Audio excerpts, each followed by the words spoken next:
you so much. How y'all doing tonight?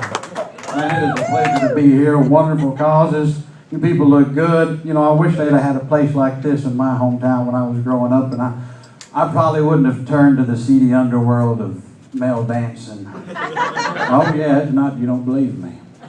Oh yeah, sure, I could work it. I got my magic mic on, I'm not kidding you. I used to wear a thong, it looked pretty good too.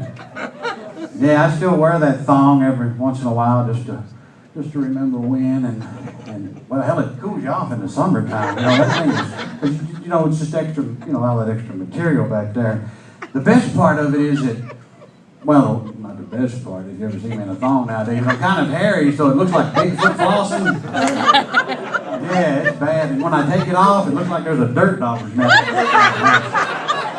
Yeah, with peanuts and corn. Yeah, oh yeah, I like going that far, it's beautiful. It's great.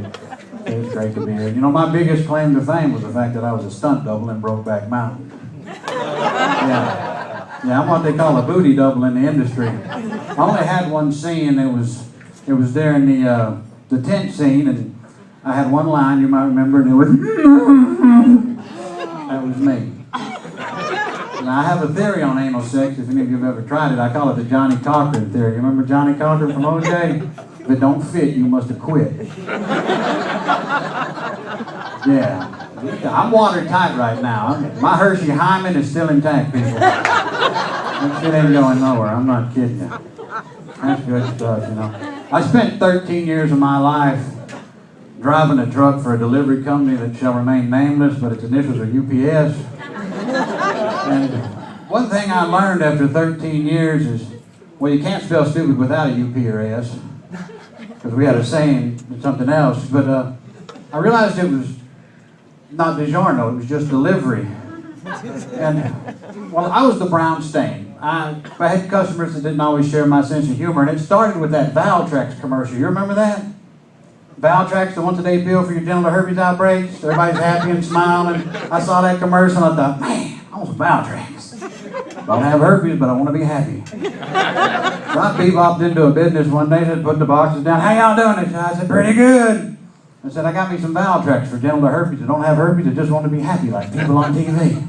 And shit, they called and told on me, and it started from there. I was the brown stain. I like that Valtrex commercial. I miss that, because that girl was so pretty on one of them commercials, and she got on those Daisy Dukes, sweating on that bicycle seat, getting her herpes on it. They're in the ocean playing around, and, you know, ocean water tastes bad enough. Now you got herpes floating in that son of a gun. I mean, you don't drink downstream from the herd, basically. It's not hard to figure out, you know. It's like, whoo, that bikini looks good. I'm going to go wash this shit off. It's going to be good. Yeah, I dated a girl that had herpes once. She told me they were goosebumps. Yeah, boy, that's tough. And I was the brown stain. I was driving my truck, and I went to this lady's house one day, and her dog came after me. It was one of those Yorkie Shih Tzu Terrier things, and he was coming at me. I said, well, those are good dogs. She said, they sure are. I said, they taste just like chicken. Yeah, she said, that's a horrible thing to say. I'm going to call your supervisor. I said, call him. He'll tell you the same damn thing. Probably give you a stir-fry tip. I'm at the Vietnamese. Yeah. And one day I went to the Petco, went in there. Had a delivery. I walked in there, set the stuff down. How y'all doing? Everybody pretty good? Good, me too. Yeah, hey, y'all don't sell hunting licenses, do you? Them people are sensitive. They ran me out of there on the rail. Like, I guess this means y'all don't sell any cookbooks neither, huh? Vietnamese people in the back looking at dogs. Talking about dog, he ain't bad. No, it's terrible. Me too. It's tough. I went into a church one day and I had a package for them from a company called Gospel Light. I said, I got something for you from Gospel Light.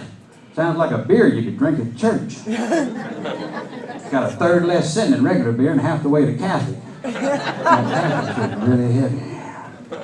Yeah, it's cool.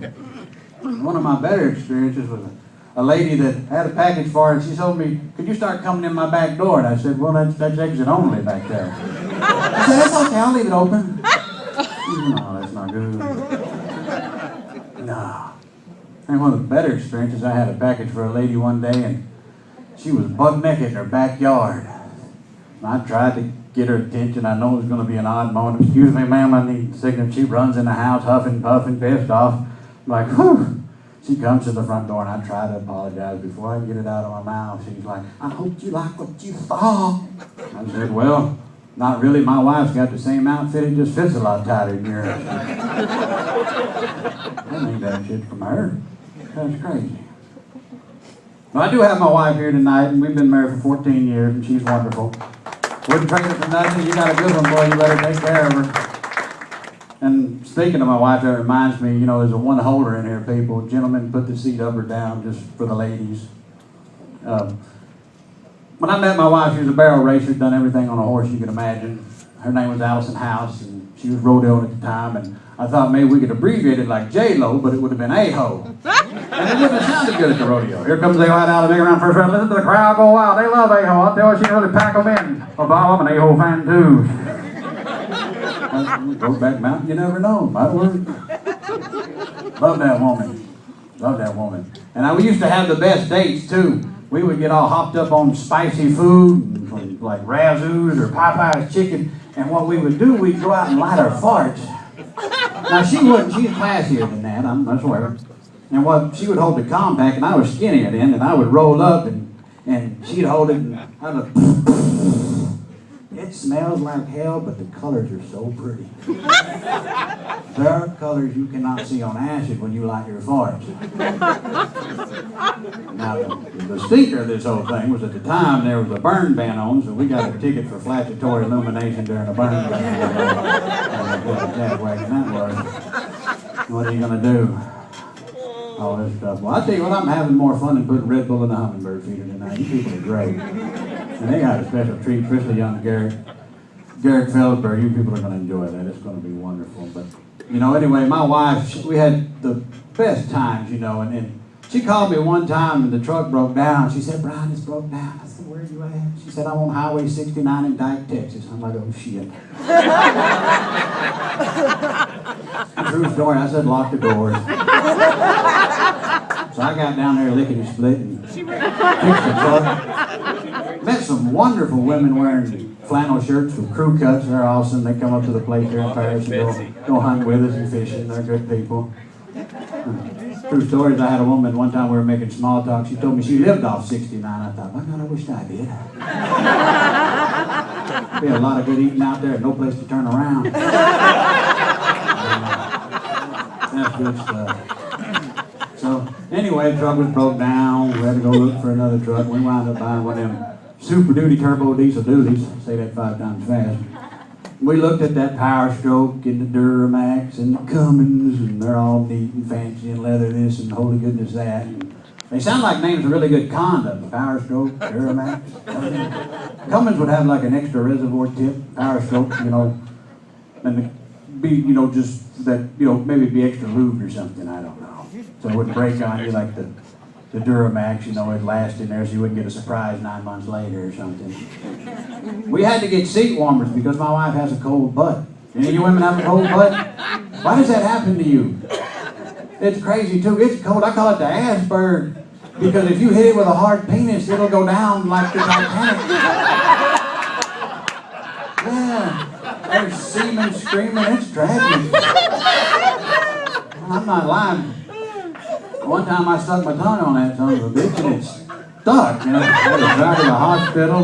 Tell you what, you people are awesome. I'll just leave you one real quick here. You know, I was a Marine. I spent 4 years in the Marine Corps, about 18 years and 100 pounds ago. And the reason I left, someone asked me one time, and I said, well, it's a department of the Navy. And they said, yeah. I said, well, it's the men's department. And the reason I left is because I found semen hard to swallow. Anyway, you know, we got a young man coming up here tonight, young Garrett Felsberg, and I was fortunate to be here when he did his first set ever. He's a prodigy. You know his dad. It's going to be awesome, people. Get ready for this. Ladies and gentlemen, Mr. Garrett Felsberg.